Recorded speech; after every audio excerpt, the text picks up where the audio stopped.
Agung Supriyanto, Fortuner 2008 power dan tanjakan di daerah pegunungan masih mampu nggak? Mana gua tahu bro. Yoga Nur Cahyo, Om saya mau nanya, mobil saya Fortuner VNT diesel matic 2014 kalau dibawa kencang pada kecepatan 140 km per jam, indikator mesin menyala, saat menyala dibarengi nyendat-nyendat. Wow anjir. Seperti ada perpindahan gigi, tetapi setelah dimatikan mesin nyalakan ulang, indikator mati tetap menyala lagi pada waktu kecepatan tertentu. Kira-kira apa? Oke, stop. Jangan lu terusin lagi. Elva Yuni Pratiwi, maaf bos, mobil Fortuner 2006 bensin, buat lari 120 km, bunyi kayak alarm gitu. Buset. Apa ya? Soalnya itu mobil bekas.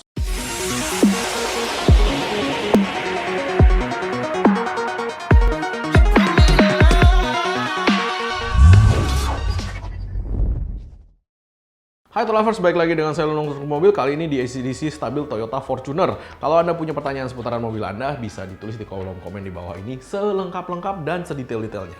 Oke, Edi Prasetyo, kok mau tanya Fortuner saya 2012 belum VNT. Kalau dimuatin 6-7 orang, suka kayak gasuk di belakang, tapi nggak ada bekas gasuknya, itu kira-kira apa? Oke, gasuk di belakang itu berarti suspensi, Pak. Berarti perak Anda sama suspensi Anda itu sudah tidak bisa senahan beban sebagus dulu lagi. Itu sih saran saya sih diganti ya, didongkrak, suspensinya dicabut, PR-nya dicabut, diganti baru. Itu biasa sih ketika memang mobil itu sudah agak lama, biasanya dia memang lebih sering ngegasruk gitu loh di belakang. Niadin, kalau mobil Fortuner kecepatan di atas 100 getar, kenapa ya bang udah bawa ke bengkel biasa dan resmi Toyota sama aja gak ada perubahan? Oke, getarnya di mana nih? Kalau getarnya di setir, ya lu balancing, ya kan? Kalau getarnya di engine, ya pasti itu ada something wrong gitu loh di engine-nya. Itu harus dicekin semua dulu.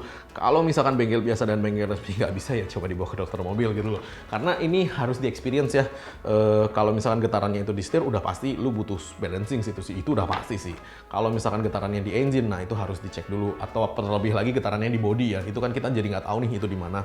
Cuman kalau di atas 100 bergetar itu biasanya sih balancing sih. Agung Supriyanto, Fortuner 2008 power dan tanjakan di daerah pegunungan masih mampu nggak? Mana gua tahu bro, tergantung mobilnya. Kalau gua Avanza 2009 naik gunung bawa orang full sama fine aja tuh, yang penting perawatannya kan. Balik lagi, lu kalau mau beli mobil second bawa orang-orang yang mengerti gitu loh, dan lu tes dulu gitu loh. Jadi lu nggak merasa dirugikan gitu kan, jangan, enggak sih. Pokoknya intinya sih kalau mobilnya sehat sih udah pasti bisa-bisa aja gitu loh. Hardi, mohon izin Fortuner saya VRZ 2016, jok tengah kiri nggak bisa dibuka atau dilipat, sedangkan seling pendek di atas per tidak putus dan tidak lepas tapi masih nggak bisa dilipat, mohon tutornya atau disebabkan apa. Oke, lu bawa ke tukang jok bro, udah paling gampang deh. Lu cari tukang joknya, lu suruh copot, suruh servisin, pasang lagi. Kalau lu mau copot sendiri ya, aduh itu minta ampun lu.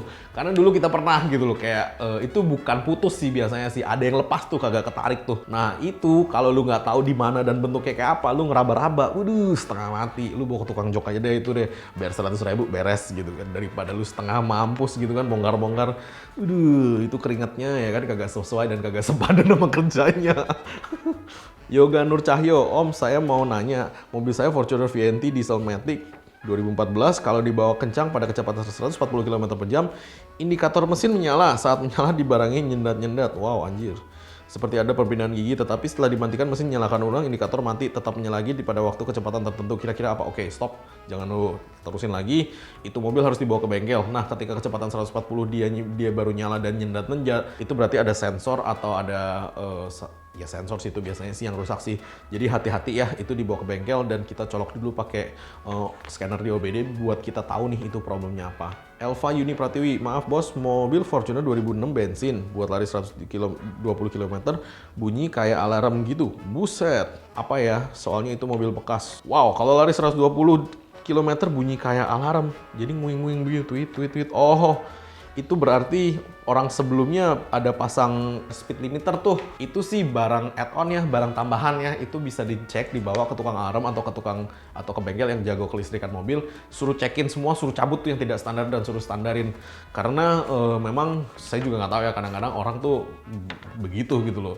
Pasang-pasang aksesoris yang tidak standar kemudian dijual. Setelah dijual kita yang pusing gitu kan ngurusinnya kan. Nah itu sih udah pasti ada yang tidak standar. Jadi itu ada satu alat lagi namanya speed limiter. Ketika nyampe di 120 km itu alarm pasti bunyi. Gitu gitu loh. Nah itu biasanya dilakukan untuk kayak misalkan bapaknya beliin mobil buat anaknya supaya nggak boleh ngebut-ngebut, makanya dipasangin begituan gitu. Nah Anda bisa bawa ke tukang alarm atau ke tukang bengkel yang ngerti electrical mobil, itu suruh cabut. Dicabut jangan cuma disambung pakai kabelnya, kalau ada yang putus atau kalau ada yang dipotong itu jangan cuma disambung pakai solatip ya, sebisa mungkin disolder, karena ketika disolder itu dia arusnya baliknya itu lancar. Kalau cuma lu solatip bisa jadi nanti malah error di kemudian hari. Tadi mana ya? Oke. Kakung Chelsea, bos kalau Fortuner 2009 kalau masuk D diinjak rem getar, kira-kira penyakitnya apa ya? Oke, diinjak rem getar itu berarti si engine itu tenaganya lemah atau tidak memiliki tenaga yang cukup ketika si transmisi itu masuk ke D, dia dorong dan lu injek rem. Itu sih biasanya sih di tune up beres. Viving Haryanto, mobil saya Fortuner VRZ 2016 saat ini pakai BBM Dex. Kalau mau ganti ke biosolar apa saja yang harus diperhatikan? Apakah aman kalau pakai biosolar? Ganti di kilometer berapa untuk filter solarnya? Oke, kalau Anda mau ganti ke biosolar itu sih nggak ada masalah, karena kita sendiri juga pakai biosolar ya untuk Innova, dan untuk Innova diesel kita sih itu nggak ada masalah. Cuman yang penting lu tahu nih filter solar itu akan jauh lebih sering kotor. Kalau lu bilang gantinya berapa bulan, kalau di kita sih sebulan sekali udah kita buka, kita buang dan kita ganti. Kenapa? Karena memang biasanya sebulan itu udah mulai hitam gitu loh. Nah kalau di daerah Anda bisa ngerasain lah ya, maksudnya tenaganya itu udah jauh berkurang. Nah itu yang pertama yang Anda lakukan adalah buka filter solar sih biasanya sih, dan itu diganti. Filter solar gantilah gitu loh, jangan pelit-pelit lah gitu loh, karena memang itu pertahanan satu-satunya supaya kotorannya nggak masuk ke injektor. Dindin mau tanya, saya pengguna Fortuner VRZ 2018 diesel matic, kecepatan di atas 120, suka ada alarm atau bunyi di speedometer MID, tulisannya adakah over 120 km per jam, apakah itu menandakan mobil tidak sehat atau bagaimana solusinya? Oke, itu balik lagi ya, itu ada yang pasangin speed alarm ya, itu bisa distandarin lagi, balikin ketika dan Anda bisa bawa ke tukang alarm atau bengkel yang ngerti kelistrikan. Yang jelas sih nggak ada sih di dashboard itu lu bisa setel begitu tuh, nggak ada sih. Yang penting lu bawa aja biar dia bisa dicabut. Mulyadi aja Fortuner 2021, wow, tidak perlu pakai stabilizer, cukup pakai spring buffer. Hanif Hafid mohon solusi Fortuner Matic 2014 saya mengendarai 40-50 km berhenti tiba-tiba mengeluarkan air sampai radiator. Oke, Fortuner 2021 tidak perlu pakai stabilizer. Oke. Stabilizer berbeda dengan spring buffer ya. Stabilizer itu kan untuk mentransfer energi kinetik dari satu suspensi ke suspensi satunya supaya ketika lu belok itu mobilnya lebih rigid. Spring buffer itu untuk menahan ketika per lu itu goyang naik turun. Jadi dua gaya yang berbeda ya. Kalau spring buffer itu nggak akan kelihatan fungsinya ketika lu belok. Kalau stabilizer strut bar atau stabilizer itu akan lebih kelihatan hasilnya ketika lu belok. Kalau stabilizer kena lobang itu malah nggak kelihatan tuh hasilnya tuh. Nah yang kelihatan hasilnya kena lobang itu si spring buffer. Jadi dua hal yang berbeda untuk dua parts yang berbeda. Kalau Fortuner Matic mengendarai 40-50 km saat berhenti tiba-tiba mengeluarkan air sampai radiator, itu ya udah pasti tuh mesin overheat sih. Bawa ke bengkel, jangan lu terusin, udah pasti itu turun mesin. Oke, mungkin sekian dulu penjelasan dari saya Dokter Mobil untuk stabil Toyota Fortuner kita kali ini. Jangan lupa like dan subscribe. Thanks. Jangan lupa subscribe, like, dan komen di YouTube kami. Thanks.